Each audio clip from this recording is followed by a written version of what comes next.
Okay, here's me calling. When Patricia Quigley calls her HOA's property management company, she gets this message. The number you dialed is not a working number. But call from any other phone number. Thank you for calling Access Management Group. You're blocked. 9 a.m. In 2010, Quigley, upset with her HOA's billing process, decided to take a stand and refused to pay her dues, about $700 that year.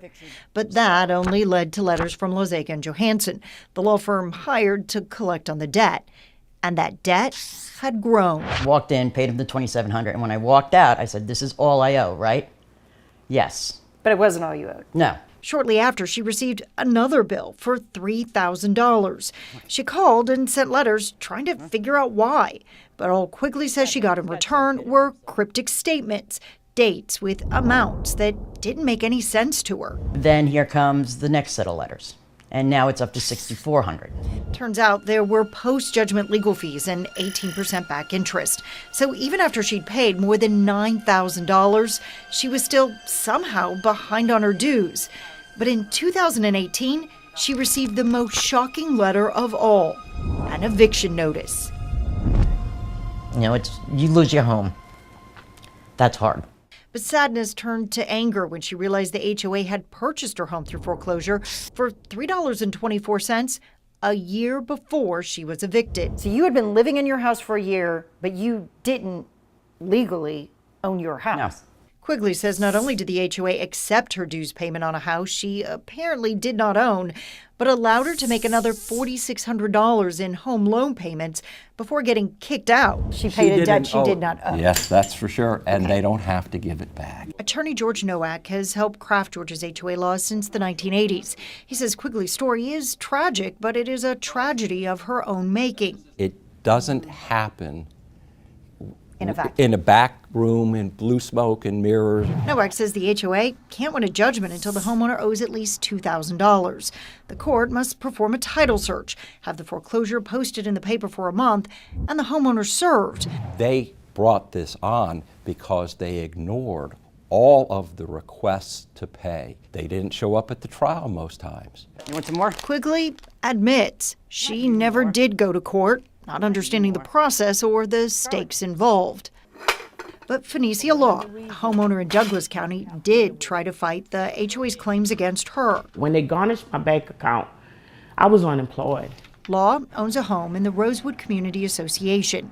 She received a payment plan to catch up on her dues, but there were a few added fees she didn't understand. I didn't know how it was stacking up. You just knew it was a lot. I knew it was a lot. She disputed the bill in court, appealing to the judge for help. These exhibits I sent to the court.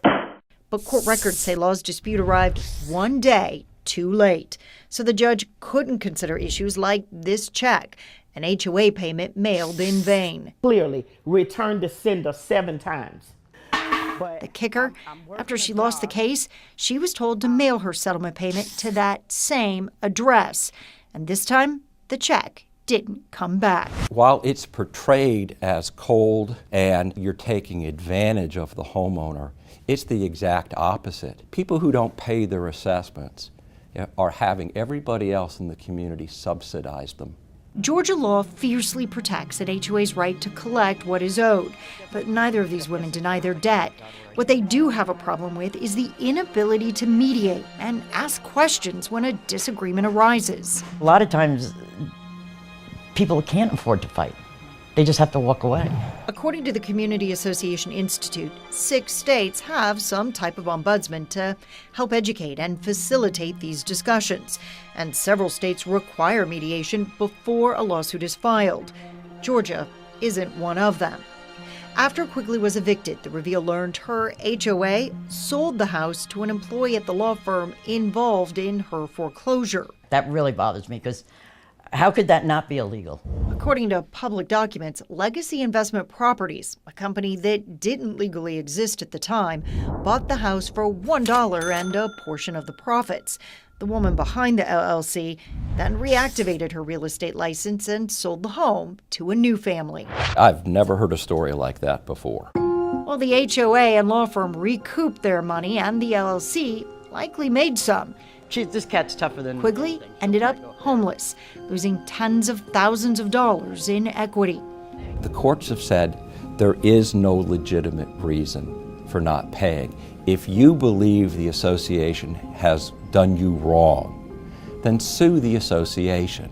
Pay it. And sue the association.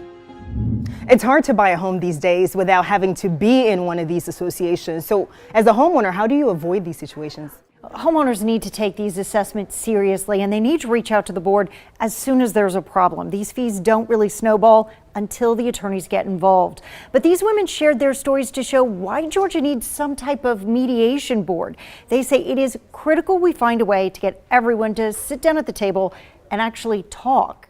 And Rebecca, that money that Quigley paid to her board and also to the mortgage company, can she get any of that back? No, because she paid it voluntarily, and under state law, it was her responsibility to know that her house had been sold and that she no longer owed any of that debt.